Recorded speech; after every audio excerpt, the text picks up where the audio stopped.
먼저 하나님께 감사와 또 영광을 돌리는 마음으로 우리 성도 간에 한번 서로 인사 나누겠습니다. 할렐루야. 할렐루야. 할렐루야. 할렐루야. 예, 하나님께서 이 밤에도 우리에게 합당한 은혜로 함께 해주시기를 우리 주님의 이름으로 축복합니다. 아멘. 공로 없이 받은 칭의.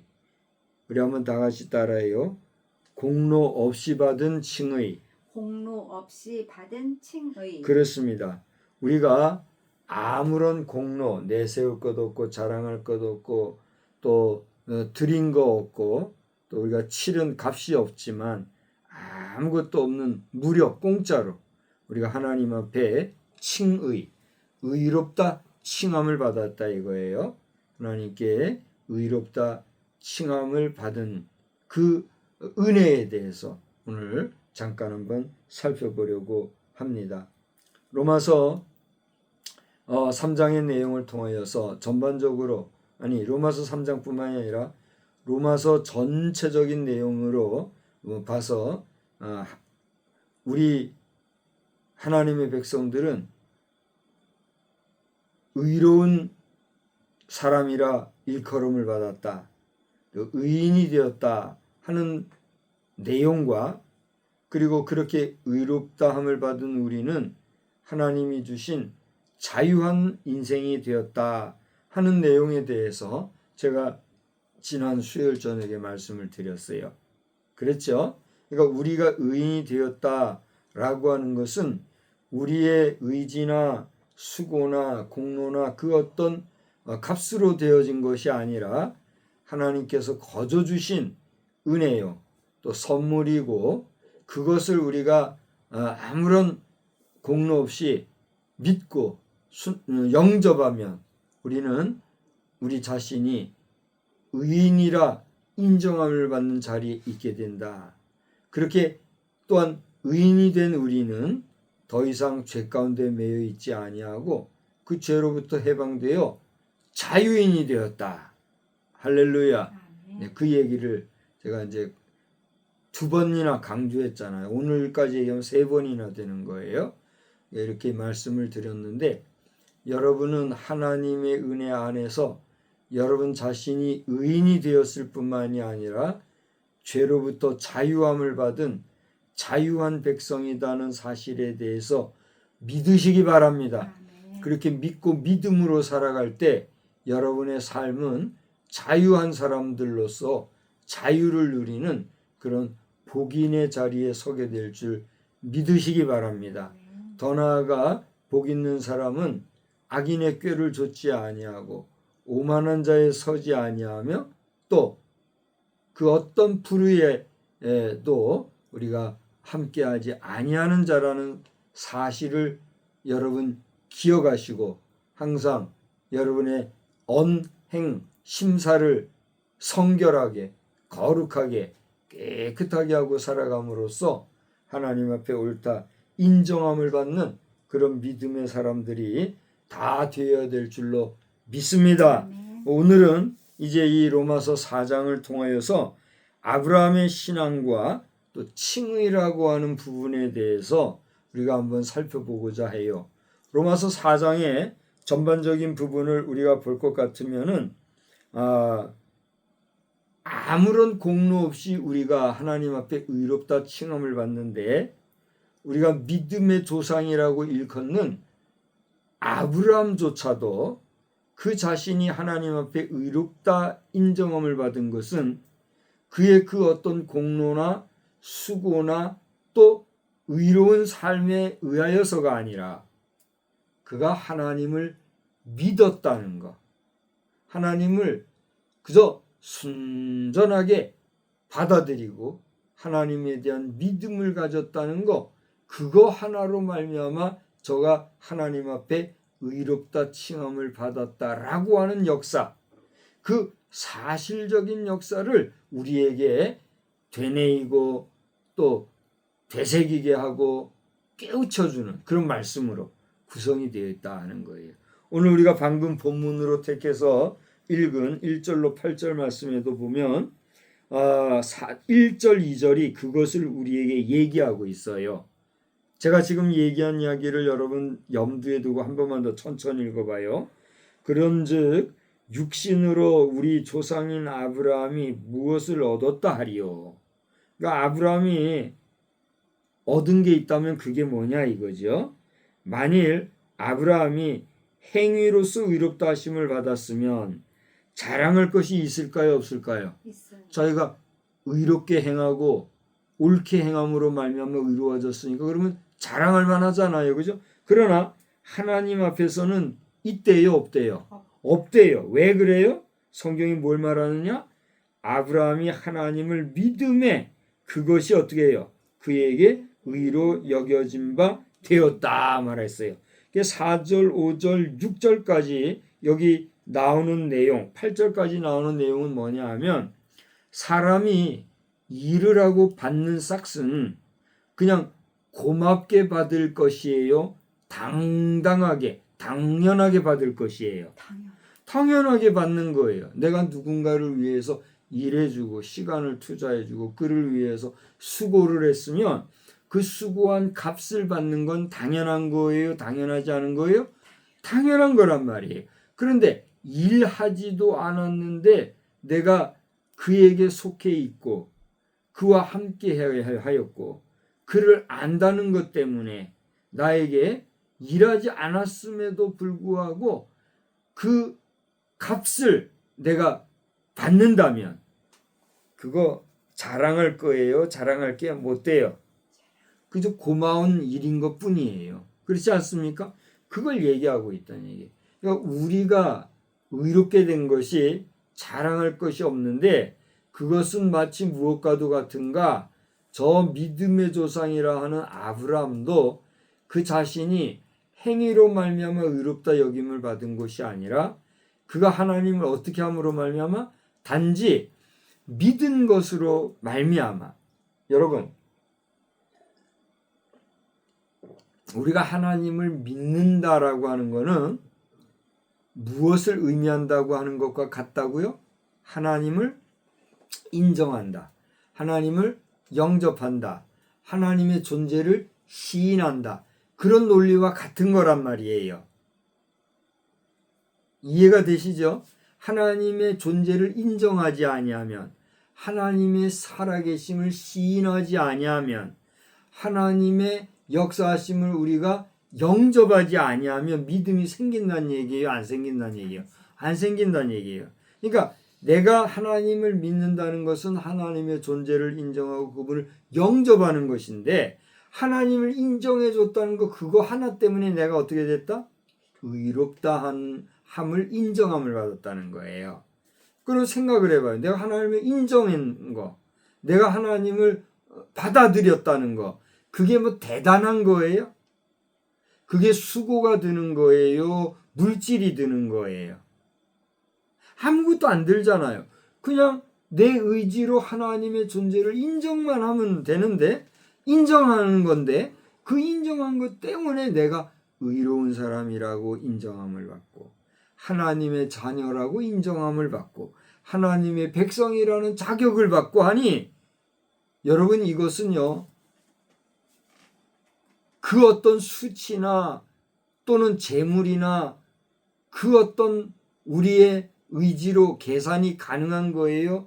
불가능한 거예요? 불가능한 거예요. 그것이 하나님의 뭐다? 은혜다 하는 거예요. 할렐루야. 내가 아무런 공로도 아무런 수고도 아무런 재물 예물로 또는 물질로 하나님 앞에 드린 것 없지만 그저 하나님의 존재를 내가 인정했다는 그 자체 때문에 내가 의인이 되고 자유인이 되고 하나님의 자녀가 되고 하나님의 백성이 되었다라고 인정함을 받는다는 것, 그것이야말로 복 중의 복이요 하나님의 놀라우신 은혜다는 사실을 여러분 믿으시기를 바랍니다. 그래서 오늘 성경 말씀에서는요, 공로 없이 받은 자의 행복을 우리에게 일러주고 있어요. 7절을 보니까 우리 복된 사람들의 특징이 뭐냐? 그는 모든 불법에서 사유함을 받았다 하는 거예요. 할렐루야. 이거 모든 불법에서 여기 7절에 보니까 불법이 사함을 받고 죄가 가리어짐을 받는 사람들은 복이 있다 그랬어요. 여러분 우리 사법 체계에서도요. 예를 들어 3년, 5년, 뭐 10년 혹은 그보다 더 많은 횟수 또는 무기징역, 사형 선고를 받은 죄인이 있다고 합시다. 그 죄인이 그 수감된 교도소 안에서 성실하게 또 그 잘못된 사회생활에서부터의 잘못들을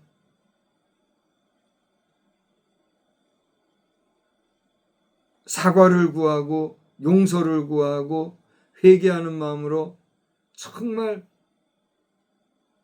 근면하게 생활을 할 때 그 죄를 줄여줘서 형량을 감량을 한다든가 또는 그 모든 형기를 축소해서 출소시키는 그러한 기회를 우리가 부여받았다고 합시다. 그 사람에게서는요, 그 감형되고 감량되어진 죄의 형량에 대해서는 복으로 여길까요? 아니면 기분 나쁘고 저주스러운 걸로 여길까요? 당연히 감사한 거겠죠. 정상적인 사람이라면. 뭐 어떤 사람은 그 교도소에서 안 나오려고 작정하고 오히려 그 교도소에서 생을 마감하려고 하는 사람들도 있다고 합디다마는 그런 경우가 얼마나 되는지는 모르겠고 대부분의 수용자들은 그의 형기보다도 빨리 출소해서 가정으로 사회로 원대 복귀하는 것을 복으로 할 거예요. 기다릴 거란 말이에요. 그래요, 안 그래요? 오늘 그것을 우리에게 얘기해 주고 있다는 거예요. 아무런 공로 없이 칭의함을 받은 자, 의롭다 칭함을 받은 자, 그 사람은 그냥 의롭다 칭함을 받는 것만이 아니라 모든 불법에서, 여기서 말하는 모든 불법이라는 건 뭐예요? 그 죄가 어떠한 것이든지 간에 큰 죄든 작은 죄든 모든 법적으로 잘못되어 있는 불의한 그런 행위로 죄인 취급을 받은 그곳으로부터 용서함을 받는단 말이에요. 그게 우리 칭의를 받은 자의 복이라는 거예요.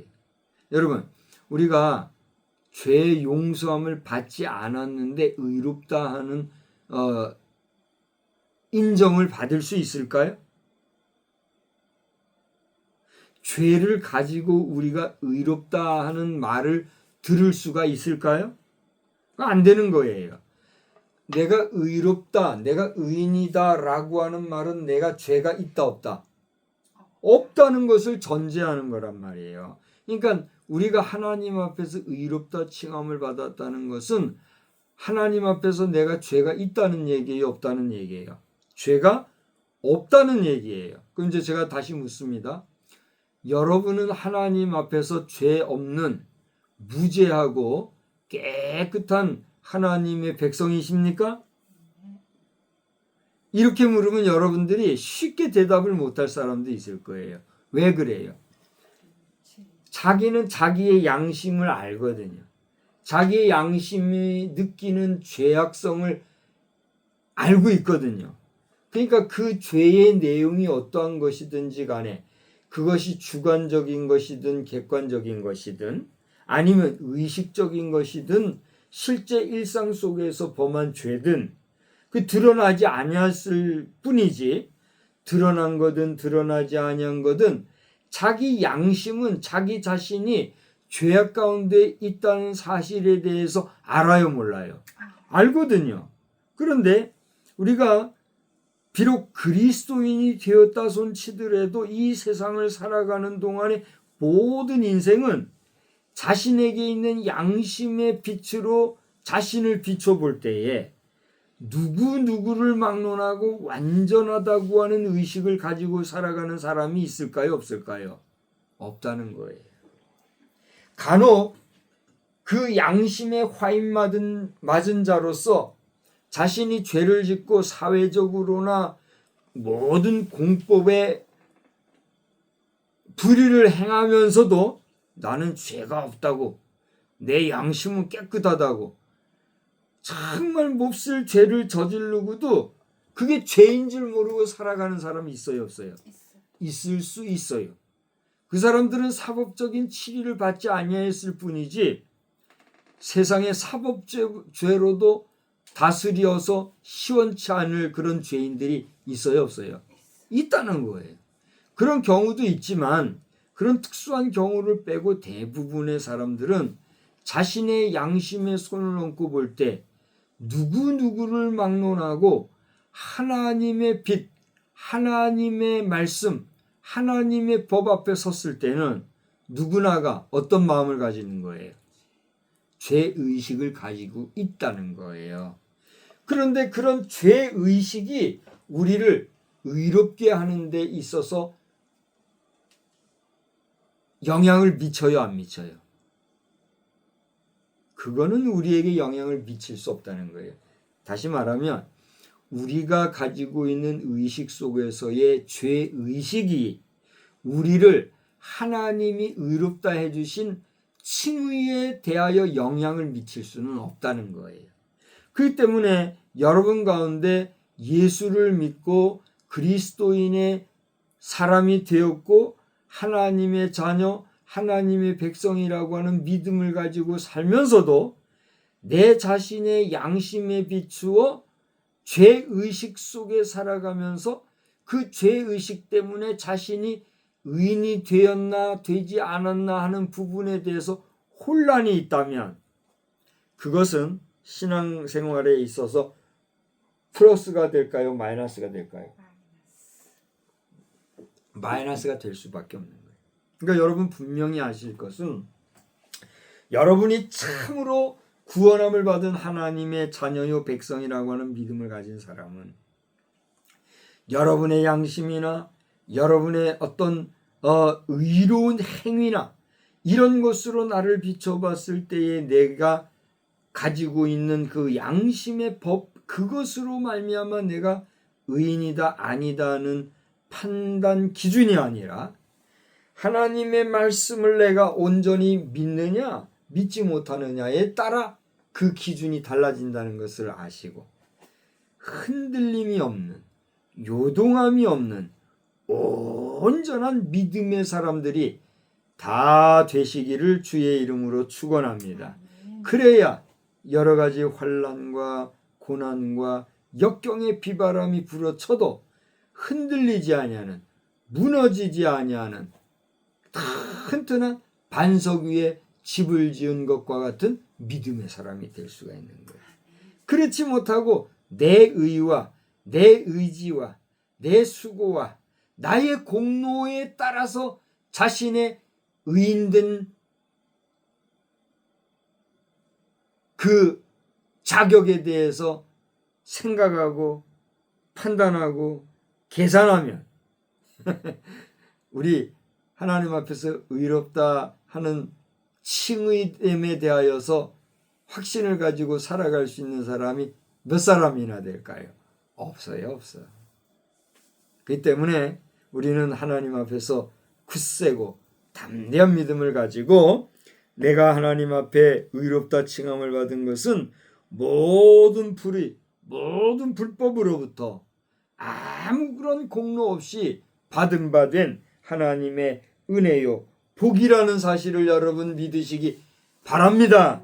7절에 그랬잖아요. 불법이 사함을 받고 죄가 가려짐을 받은 사람들은 복이 있고 여러분은 그런 하나님의 백성으로 오늘 이 자리에서 저와 함께 예배자로 부르심을 받아 하나님을 찬양하는 자리에 있다는 사실을 의심 없이 믿으시기 바랍니다. 자, 그러면 이렇게 믿음으로 말미암아 칭의를 받은 대표적인 인물이 있는데 그가 누구냐? 오늘 바울 사도는 그를 누구를 소개하고 있어요? 아브라함이라고 하는 사람을 소개하고 있어요. 오늘 우리가 몇 절이에요? 1절에서부터 읽었습니다만 아브라함을 뭐로 칭호를 붙이고 있어요?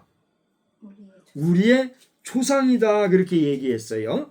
육신으로 우리 조상인 아브라함이 무엇을 얻었다 하리요. 그렇게 얘기하면서 아브라함을 지금 거론하고 있어요. 여러분, 바울 사도에게 있어서 아브라함은 그의 조상이다 라고 하는 말이 합당할까요? 합당하지 않을까요? 혈육이로나 육정으로나 여러 가지 문화적인 면에서나 그 역사적인 배경에서 보면 바울 사도의 조상이 아브라함이라는 표현은 틀림이 없지요.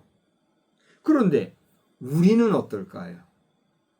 우리 한반도에 관한 대한민국 사람은 어떻게 될까요? 그거는 이제 모르지요. 촌수를 재봐야 돼요.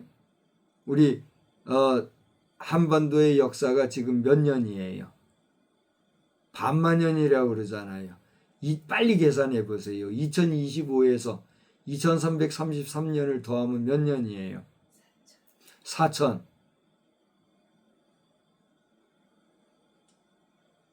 하여튼 뭐 반만 년이요. 반만 년. 5000년이 좀 안 되는 4000 몇백 년이잖아요. 이 4000 몇백 년 동안에 이 한반도에 거주해 온 우리 한반도 주민의 한반도 거민의 역사가 아브라함과의 역사에 이렇게 연결해 볼 때 그 아브라함의 직계 조상으로 우리가 이 자리에 있을 수 있는 가능성이 있어요, 없어요? 그건 셈해 봐야 되겠지요. 근데 그것에 이르지 못한다 할지라도 오늘 우리가 아브라함을 조상이라고 얘기해요, 안 해요? 우리가 혈육적으로 아브라함의 후손이다, 아브라함의 자손이다, 이것이 통용되든 안 되든 그것과 별개로 우리 한반도에서 예수를 믿는 그리스도인들도 아브라함을 뭐라고 불러요? 믿음의 조상이라고 이렇게 부르잖아요. 그런데 유대인의 혈통에 의한 조상이든 저 멀리 지구 끝에 땅 끝에 있는 우리 한반도에 있는 한반도 거민들 가운데 그리스도인이 된 사람들이 아브라함과 실제 피의 연결점이 있든 없든지를 물어나고 그 아브라함을 믿음의 조상이라고 고백하는 이 관계성 속에서의 그 아브라함이라는 존재, 그 아브라함이라는 존재는 어떤 존재란 말이에요? 아까도 얘기했지만 그 자신이 하나님을 어떻게 함으로? 믿음으로 말미암아 의로운 백성이 되었다는 사실을 오늘 로마서 4장은 우리에게 분명히 얘기해 주고 있다는 얘기죠. 그러면서 그 아브라함은 우리에게 그러면 어떠한 거울, 어떠한 존재로 우리에게 그렇게 비춰지는 존재인가? 오늘 성경에서는요, 이 아브라함은 모든 무할례자에게 조상이 되었다. 그런 얘기를 하고 있어요. 자, 저를 보실래요? 아브라함이 하나님을 알고 하나님을 믿고 하나님의 말씀에 순종하고 이끌려 가게 된 것은 그 자신이 할례를 받기 전이에요? 할례 받고 난 이후예요? 할례를 받기 전이지요. 여러분 그 성경의 역사를 보게 될 것 같으면 아브라함이 그 당시 가나안 땅으로 가기 전에 여러 가지 일들을 만났는데 그들에게 해코지한 민족이 있었잖아요. 그들이 누구죠?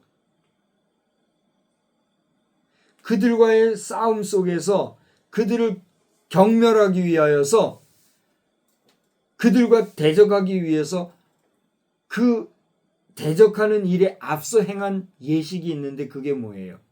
할례 예식이에요. 이 할례 받지 않았던 아브라함과 그의 함께했던 무리들이 할례를 받았다고 하는 이유는 뭐예요? 그 할례를 통해서 그들이 비로소 하나님 앞에 구별된 사람으로 전환이 되었다라고 하는 하나님 앞에서의 표식 행위를 행하였던 예식이에요. 근데 아브라함은 할례를 받기 전에 이미 누구를 믿었어요? 하나님을 믿었어요. 그러니까 할례 받기 전에였지만 아브라함은 하나님을 믿었던 사람이기 때문에 아브라함은 할례 받지 않은 사람들의 모두 된다는 거예요. 조상이 되는 거죠. 그런데 그렇게 하나님을 믿고 할례를 받은 까닭에 할례 받은 이후에도 하나님을 믿는 믿음의 사람으로서의 아브라함은 그 아브라함을 기준으로 해서 그의 12아들이 태어나고 그 12아들로 말미암아 유대인의 족속이 번성되어짐으로써 모든 유대인들은 할례받은 기본으로 할례받은 족속이 되었다는 면에서 아브라함은 누구의 조상도 되는 거예요? 할례받은 자의 조상도 되는 거예요. 그러니까 봐요. 아브라함은 할례 받기 전에 이미 믿음을 가졌어요. 그러니까 할례 받기 전의 사람으로서의 믿는 사람이 된 거잖아요. 그죠? 그런데 그렇게 하나님을 믿고 난 아브라함이었지만 그가 하나님을 믿은 이후에 그 하나님에 의해서 할례를 받으라 해서 할례를 받고 보니 그 할례 받은 이후 아브라함으로부터 난 모든 믿음의 사람은 결론적으로 어떤 사람이 된 거예요? 할례 받은 믿음의 조상 아브라함의 자손이 된 거예요. 그러니까 결국은 아브라함이라는 존재는 보세요. 할례 받은 사람의 조상이기도 하지만 할례 받지 않은 자의 조상도 되는 거지요. 그걸 오늘 성경이 얘기해 주는 거예요.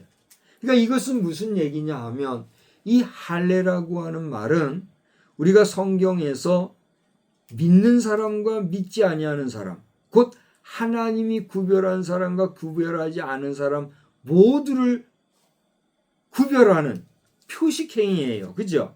근데 그런 표식행위로서 할례 받은 자나 할례 받지 않은 자나 모든 사람은 결론적으로 누구의 백성, 누구의 자손인 거예요. 육신, 혈통적으로, 혈육적으로는 아브라함인데 그 아브라함을 지으신 분이 누구다? 하나님이다는 거예요.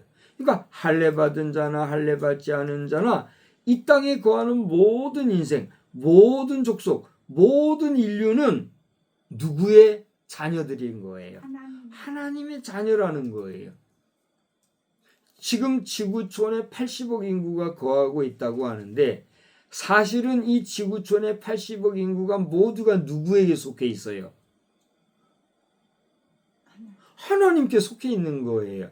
문제는 그렇게 하나님께 속해 있는 하나님의 자녀, 하나님의 백성인데도 불구하고 하나님을 알지 못하고 하나님을 부정하고 하나님을 거부하고 하나님이 아닌 자기 아버지도 못 알아보고 엉뚱한 데 가서 복을 빌고 아버지라 부르고 거기에 신으로 명명하고 신으로 삼는 무리들에 대해서 하나님은 어떻게 하시겠다는 거예요? 책임을 물으시겠다는 거예요. 그래서 그 책임을 물어 하나님의 심판대 앞에서 하나님에 대해서 인정받을 수 없는 자들은 어디로 던져버리는 거예요?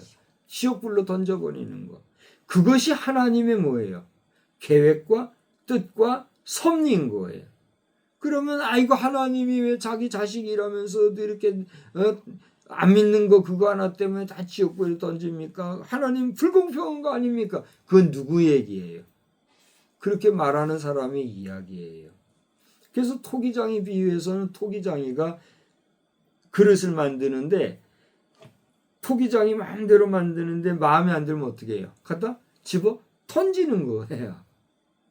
그러니까 우리가 하나님의 자녀요 하나님의 백성이지만 그 하나님의 백성된 자 하나님의 자녀가 하나님을 알아보지 못하면 하나님의 마음에 합당할까요? 합당하지 않을까요? 합당하지 않으니 그 합당하지 않은 자를 어떻게 하는 거예요? 처분하시는 거예요. 토기장이가 아깝지만 그 비싼 재료 가지고 만들 때 잘못됐다고 버릴 때 아깝겠어요? 안 아깝겠어요? 아깝잖아요. 아까우니까 아끼고 그거 애지중지하면 그 돼요 안 돼요? 작품이 안 나오잖아요. 그러니까 던지는 거예요 과감하게. 인생도 마찬가지다 이거예요. 하나님 앞에서 싫어 버림을 받는 자가 갈 곳은 어디다? 지옥. 하나님의 우리 인간이 어길 수 없는, 우리 인간이 불평할 수 없는 조물주 하나님의 뜻, 하나님의 섭리인 거예요. 그것까지 덤비다가는 어떻게 해요? 뭐 지옥 아랫목이라는 말을 쓰는 사람도 있습니다만은 지옥 아랫목으로 갈지 모르지. 지옥도 뜨거워 죽겠는데 지옥 아랫목으로 하면 어떻게 되겠어요? 그 얘기야 뭐 쓸데없는 얘기니까 더 할 거 없고 하나님의 지옥 형벌을 두려워해야 할 겁니다. 그렇지 않습니까? 자, 그래서 이 무할례자에게 조상이 되었다는 내용을 9절로 11절까지 이제 우리가 아직 읽지는 않았습니다만은 제가 지금 한 이야기를 가지고 여러분 읽어봐요. 그런즉 이 복이 이제 8절에 그랬잖아요.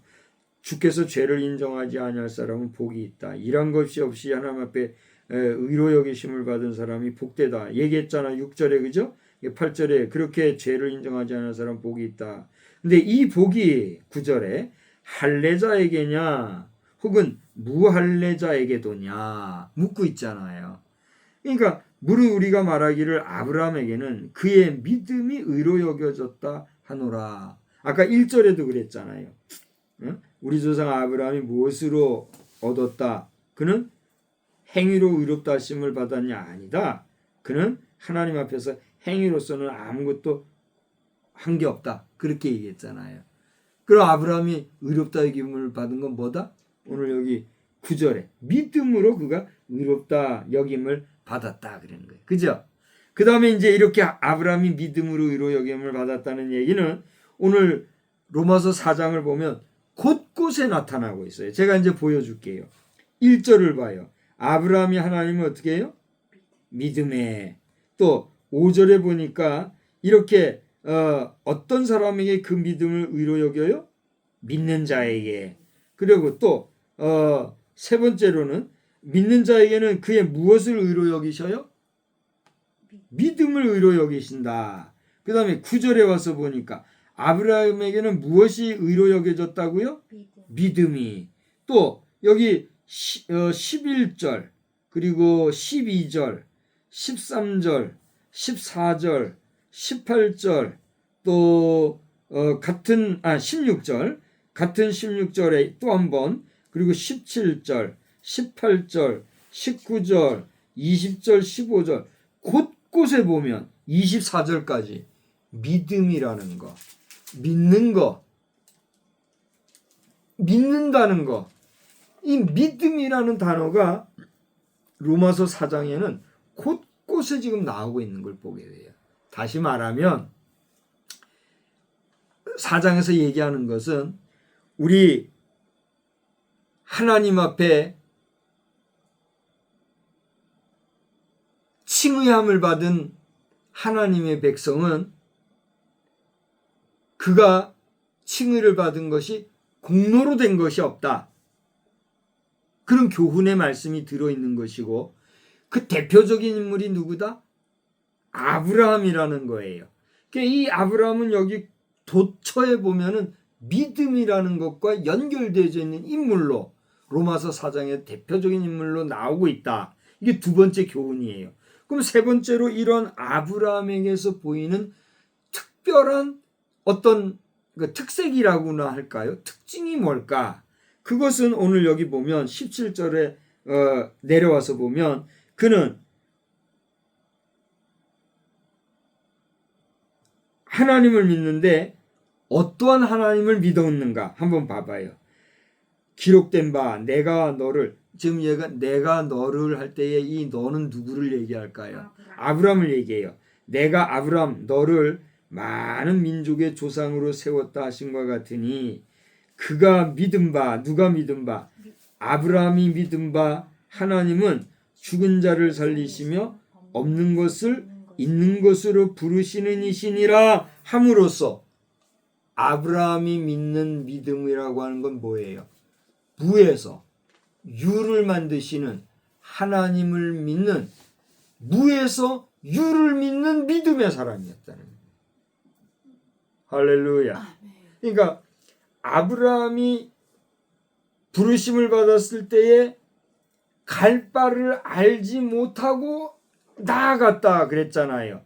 근데 그가 갈 바, 목적지도 알지 못하고 나아갔던 것은 그 마음속에 뭐가 있었기 때문에, 하나님을 믿는 믿음이 있었기 때문에, 다시 말하면 무에서, 아무것도 없는 까마득한 장래 아무것도 알 수 없는 그런 무와 같은 상태에서 하나님을 믿음으로 말미암아 무엇을 가지고 된다고 하는, 믿음은 바라는 것들의 실상이라고 하는, 그러니까 아무것도 없는 것에서 실상은 유예요, 무예요? 유잖아요. 무에서 유를 바라보는, 아무것도 없는 것에서 된다고 하는 확신을 가지고 간 그런 믿음의 사람이었다. 이게 아브라함의 믿음이었다는. 자, 이제 좀 연상이 되시죠? 4장에는 하나님의 칭의, 우리가 의롭다함을 받은 것이 하나님의 은혜다, 이걸 얘기하면서 대표적인 사람이 아브라함인데, 그럼 아브라함의 믿음의 특징은 뭐냐? 첫째로 무에서 유를 믿는 그런 확신의 믿음의 사람이었다. 두 번째로 아브라함의 믿음은 어떠한 믿음이었는가? 여러분, 아브라함의 삶을 보면요, 늘 좋은 일, 희망스러운 일, 낭만적이고 또 좋은 일들만 있었나요? 아니지요. 그에게는 환난과 실망스러움과 걱정과 염려와 근심과 어떨 때는 엄청난 시험거리도 당한 그런 절망감 속에 있었던 그런 삶을 살았던 게 아브라함이에요. 그래요, 안 그래요? 제가 지금 추상적으로 얘기했습니다만 그 구체적인 사례를 불러치면 많은 것들이 있잖아요. 조카 룻이 고난을 당했습니다.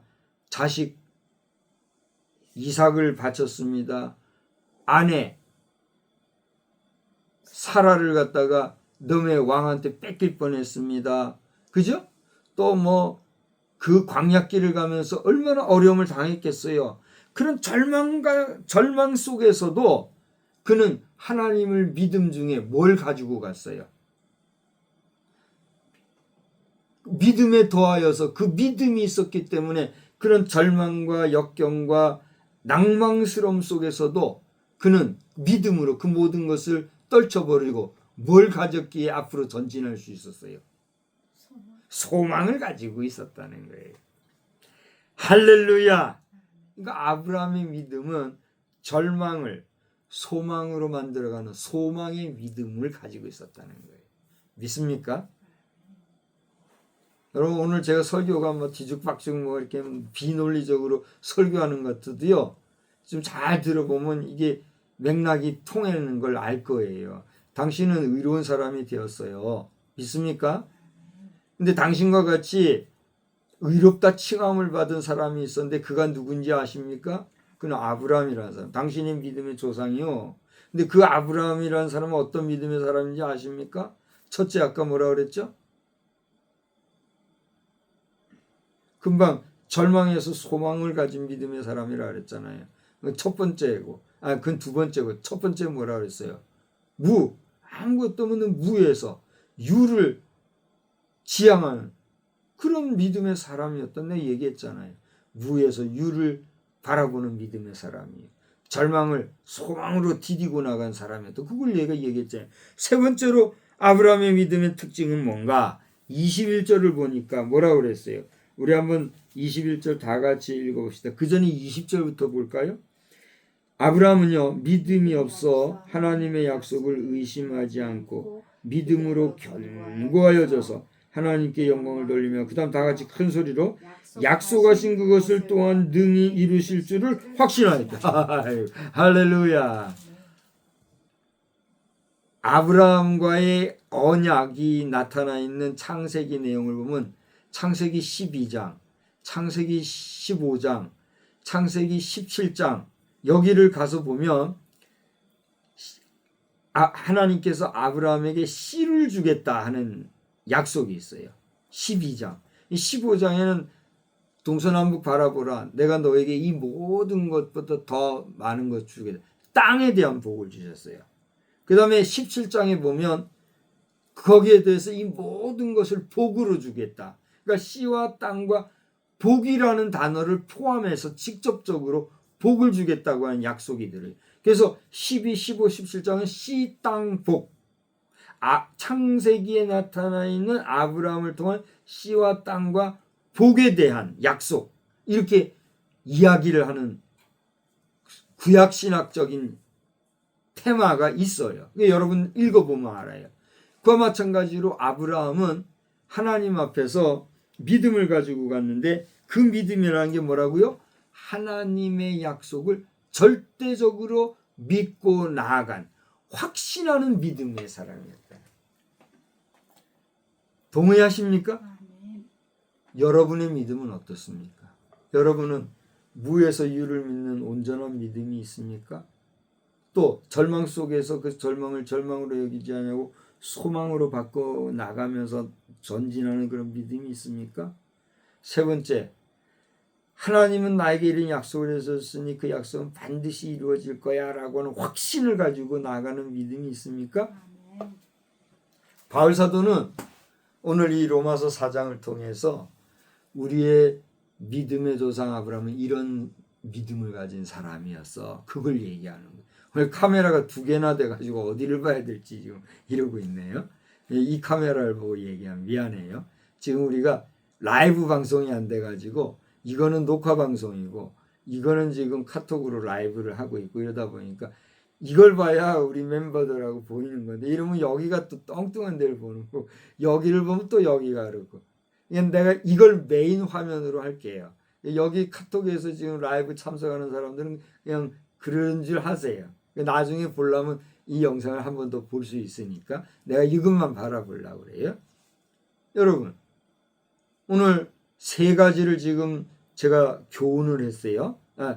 말씀을 전했어요. 첫째로는 우리는 공로 없이 의로움을 받았다. 그렇게 공로 없이 의로움 받은 사람 중에 대표적인 사람이 아브라함인데 이 아브라함은 무에서 유를, 절망에서 소망을, 그리고 약속받은 것을 확신으로 믿고 간 사람이었다라고 지금 누가 누구에게 얘기하고 있어요?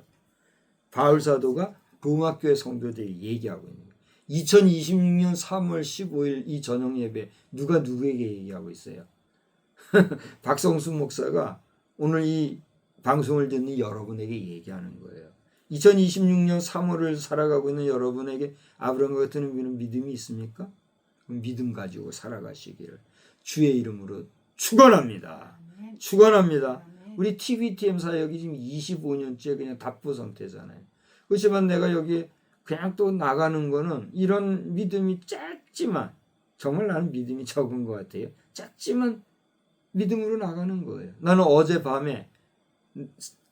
9시 넘어서 우리 기성 부흥회 대표회장님과 총재 2분 목사님에게 공통 카톡을 제가 보냈어요. 우리 프로젝트에 대한 제안서를 내가 정식으로 보냈어요. 우리 2분 목사님이 영상을 보실지 모르겠는데 제가 보내드렸어요? 안 보내드렸어요? 이제 어떻게 반응이 올지 이제 난 몰라요. 난 기다리는 거예요. 하나님 여기가 안 되면 난 여기서 멈추지 않겠지요. 왜냐하면 멈출 수 없으니까. 또 어딘가 이제 얘기할 거예요. 그러나 기왕이면 내가 이걸 타겟팅 하려고 한 것도 아니에요. 근데 그 전서부터 계속 거기 이 관계에 대해서 내가 생각을 하고 있었는데 느닷없이 이렇게 소식이 온 거예요. 그건 반갑잖아요. 그래서 바로 내가 액티비티를 취하지 아니하고 기도하는 가운데 나의 비서하고 이게 계속 상의를 하는 가운데 해보자 이렇게 하는 거예요. 이게 나는 그것을 하나의 콜 사인으로 보면서 또 하루를 유예를 했어요. 하루를 유예하고 그 내용을 닦으면서 정리를 해가지고 이게 초본이지만 초본을 내가 오늘 보낸 거예요. 오늘 우리 2분 목사님이 영상을 보신다면 감동이 있으면 좋겠어요. 그거는 아무것도 아니잖아요, 사실. 제안서는 뭐 아무것도 아니잖아요. 그 제안서가 허락이 되고 나에 대한 관심을 가지고 또 어떤 그 콜링이 있으면 이제 나는 본격적으로 오프라인에서 이제 대화를 해야죠. 그럼 이제 문이 열리는 거예요. 우리 1년 프로젝트 중에 이제 1개월이 지금 흘러가고 있는 거예요. 한 보름이 지나 한 20일 가까이 지금 흘러가고 있을 거예요. 나도 뭐 어떻게 할 수가 없어요. 지금 멈출 수도 없고. 신속히 되면 1년 안에 이게 쇼부가 날 거고, 아니면 이제 그다음 나도 모르는 거예요. 기도해야 됩니다. 그냥 있는 게 아니에요 지금. 자, 이제 말씀을 마치려고 그래요. 세 가지를 말씀을 드리면서, 그렇다면 우리 믿는 사람들, 우리 기독인들의 믿음으로 의롭다 하심을 얻는다고 하는 이 의미는 무엇일까? 그것은 바로 우리 자신이 이와 같이 아브라함, 믿음의 조상이 된 아브라함의 자손이 된 하나님의 백성이라는 사실에 대해서 우리 알고 이 아브라함과 같은 믿음의 사람으로 살아가자는 거예요. 24절 한번 볼까요? 24절을 보면 21, 22, 23 이거 쭉 얘기를 하면서 23절 후반절에 봐요. 이렇게 기록된 것은 아브라함만 위한 것이 아니요. 그 다음 뭐예요? 다 같이 의로 여기심을 받은 우리도 위함이니. 바울 사도가 누구에게 얘기하고 있다고요? 로마 교회 성도 여러분, 아브라함의 믿음으로 의로 여김을 받았다는 것은 그 아브라함만이 아니라 로마 교회 성도 여러분도 위한 거예요. 이걸 얘기한 거 있는 거예요. 근데 이 로마서를 읽으면서 오늘 제가 여러분한테 얘기하고 있어요. 지금 아브라함이 가졌던 그 믿음은 누구에게도 통용되어야 하는 믿음이란 얘기예요. 우리에게도, 나에게도, 여러분에게도 통용될 믿음이어야 되겠다라고 하는 거예요. 그래서 우리가 의롭다함을 받는 것은 믿음으로만 되는 것이라는 사실을 여러분 분명히 아시고, 더 나아가 이런 모든 것은 우리 믿는 사람을 위해서 이미 성경에 나타나 계시되어 있는 것이다 하는 사실을 우리에게 알려주고 있다는 거예요. 그래서 의로 여기심을 받은 우리도 위함이니, 곧 누구? 예수 우리 주를 죽은 자 가운데서 살리신 이를 믿는 자. 누구예요? 오늘 우리 모든 성도. 네, 마지막으로 이러한 우리 예수 그리스도의 죄에 대하여 죽으시고 그 죽으심으로 말미암아 우리를 의롭게 해주시었고, 그 의롭게 여기시는 주님의 행위를 믿는 그런 믿음이 있을 때 비로소 인류를 위한 십자가의 공적은 죄를 위해 죽으시고 의를 위하여 부활하신 그러한 역사적인 의미를 우리에게 부여해 주고 있다라고 하는 것이에요. 믿습니까? 믿습니까? 그래서 오늘 25절 결론적으로 그랬잖아요. 한번 보세요. 이제 24절에는 아브라함처럼 의로 여기심을 받을 우리도 위하여서 하나님께서는 영광 받으시는 것인데, 이것을 위해서 예수님이 우리를 위해서 죽은 자 가운데서 살리심을 받았고 우리는 이것을 믿는 자다 하는 이야기가 그 얘기예요. 그래서 25절 다 같이요. 예수는 우리가 범죄한 것 때문에 내줌이 되고 또한 우리를 의롭다 하시기 위하여 살아나셨다. 이게 무슨 얘기예요? 우리가 범죄한 것 때문에 내줌이 됐다는 건 뭐예요? 누구에게 내줌이 됐다는 거예요? 사망의 권세에 내주심을 받은 거예요. 십자가에 못 박히게 되셨다는 얘기예요. 예수님의 죽음은 누구를 위한 죽음이에요? 그렇습니다. 예수의 죽음은 누구의 죽음이에요? 죄 많은 우리의 죽음인 거예요. 그런데 그렇게 죽은 것으로 끝나면 안 되겠으니까 우리를 의롭다 하시기 위하여 예수님이 그 다음 뭐라 그랬어요? 살아나셨다. 뭐 한 거예요? 부활하셨다. 할렐루야. 이 끝이에요. 오늘 말씀은 이렇게 우리에게 이신칭의에 대하여서 대표적인 인물 소개로 아브라함에 대해서, 그 아브라함의 믿음의 의는 예수 믿는 우리 오늘날 기독 성도들의 믿음과 맥을 같이 하고 있다. 예수 죽으심은 우리의 죄의 죽음이요.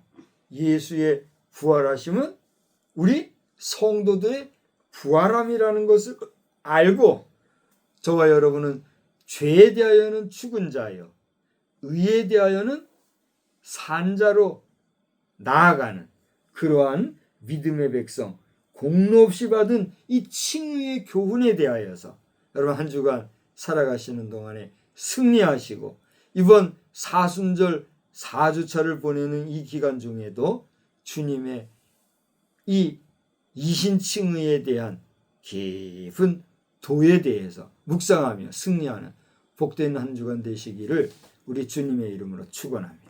축원합니다. 아멘. 조